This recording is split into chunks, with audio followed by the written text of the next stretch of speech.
So, there is still a pregame show, and though my time for consuming media has dropped a bit, nonetheless, media I do consume. So, the book I've been reading lately is by James Herriot, All Creatures Great and Small. James Herriot was a veterinarian in the, I want to say, the interwar years in England. And he was a rural veterinarian, which meant a lot of livestock, a lot of horses, a lot of cows, a lot of pigs, a lot of foaling going on. And what's interesting about this is that small animals like dogs and cats and the like had not become the sort of staple of veterinarian activity that we typically think of them as now in a fairly sort of comfortable non-agrarian world.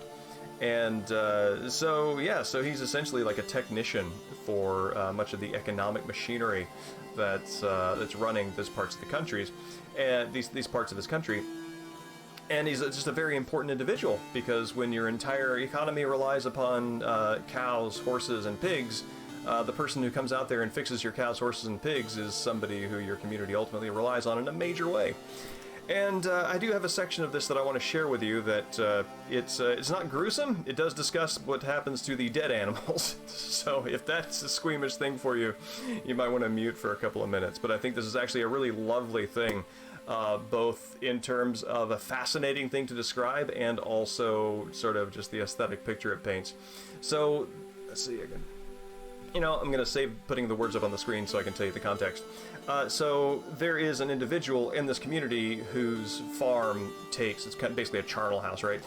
He takes all of the dead livestock and processes them, butchers them, does all the variety of things to them that separates the fat, the bones, meat, skin, and gives them to different people to turn into other kinds of products. So a very important person in this community, because it's kind of the back end of an animal farming community, one that touches on the greater world of industrial commerce and manufacturing, because they supply the raw materials for a lot of this stuff.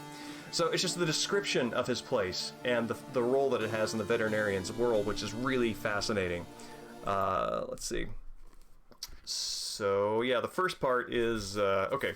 So the place is just foul, right? I mean, it's like it smells a mile away. It is basically this farm of death and dead things, and it kind of has like even maybe kind of like a horror movie vibe.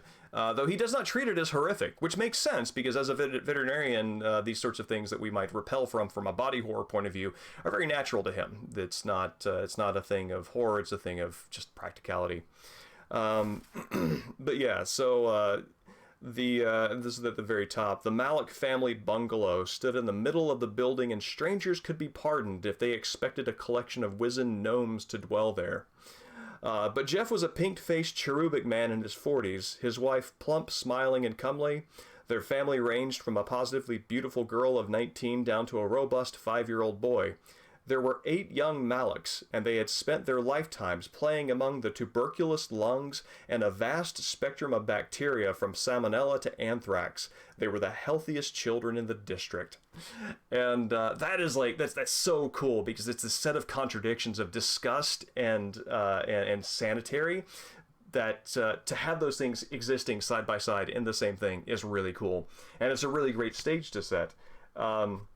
Moving a bit further down, this paragraph, the second one there, is where he gets into sort of how the animals are sort of butchered up and sent to different parts. The bones went for making fertilizer, the hides to the tanner, and the nameless odds and ends. This is my favorite part. The nameless odds and ends were collected by a wild-eyed individual known only as the Ketfeller. I don't know what that means. It's like there are two things that are mysterious about that. The first one is, what is a Ketfeller? Like feller, I'm a fellow, right? But Ket, I don't know. And the fact that he's a wild-eyed individual, and the other odds and ends, which is just sort of like, what does that entail? Because he's covered pretty much everything. He's like the hooves, the skin, the everything. So that's fantastic. And this is where it gets really fascinating in terms of his story specifically, because as a veterinarian, you do lose cases. My contacts with Malik were fairly frequent. A knacker's yard had a useful function for a vet. It served as a crude post-mortem room, a place where he could check on his diagnosis in fatal cases, and on the occasions where he had been completely baffled, the mysteries would be revealed under Jeff's knife. And that's just a fascinating scene, just an amazing scene to set up a story. This lovely family who runs a death house where animals are processed, and he's there for a post-mortem kind of autopsy on an animal, and it's awesome. So yeah, James Herriot's All Creatures Great and Small. It is a favorite of animal writing for me.